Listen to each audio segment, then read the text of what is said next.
नमस्कार सुंदर मैत्रिणींनो, वटपौर्णिमा म्हणजे प्रत्येक विवाहित स्त्रीसाठी श्रद्धा, परंपरा आणि सौंदर्याचा सण आणि या खास क्षणासाठी प्रत्येक महिला सुंदर, आकर्षक आणि पारंपरिक दिसण्याची इच्छा ठेवते।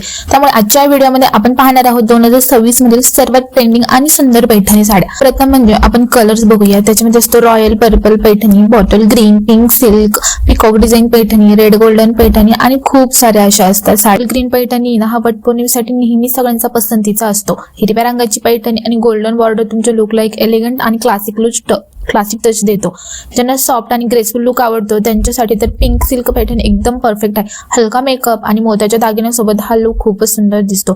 यावर्षी माझ्या मते ट्रेंडिंग मध्ये असेल ती पिकॉक डिझाइन पैठणी। मोराच्या नक्षीने सजलेली ही साडी पारंपरिकतेसोबत आधुनिक लुक देते। लग्न, पूजा आणि खास कौटुंबिक क्षणांसाठी तर ही एकदम उत्तम निवड। आणि यावर्षीच्या वटपौर्णिमेसाठी तुम्हाला बेस्ट दिसायचं असेल तर तुमची बेस्ट चॉईस तर पिकॉक डिझाइनची पैठणीच असली पाहिजे। त्यानंतर आहे रेड गोल्डन पैठणी। ज्यांचं कोणाचं नवीन लग्न झालं आहे त्यांच्यासाठी लाल रंग हे सौभाग्याचं प्रतीक आणि वटपौर्णिमेसाठी हा रंग विशेष शुभ मानला जातो। गोल्डन ज्वेलरी सोबत हा लुक अगदी महाराणीप्रमाणे दिसतो। त्यामुळे न्यूली वेड जे असेल त्यांनी रेड कलर हा आवर्जून चूज करा। आता काही स्टायलिंग टिप देते त्याच्यासोबत। पैठणीसोबत पारंपरिक नथ नक्की घाला। केसांचा सुंदर आंबाडा करून त्यावर मोगऱ्याचा गजरा, कपाळात छोटीशी चंद्रकोर किंवा गोलबिंदी लावा। कमीत कमी पण आकर्षक मेकअप करा आणि कोल्हापुरी साज, ठुशी आणि मोत्यांचे दागिने जरूर वापरा। ते तुमच्या याच्यामध्ये चार चांद लावतील लुकमध्ये। वटपौर्णिमा हा फक्त एक सण नाही तर आपल्या संस्कृतीचा आणि परंपरेचा सुंदर उत्सव आहे। योग्य पैठणीची किंवा साडीची निवड तुमच्या सौंदर्यात आणखीन भर घालते।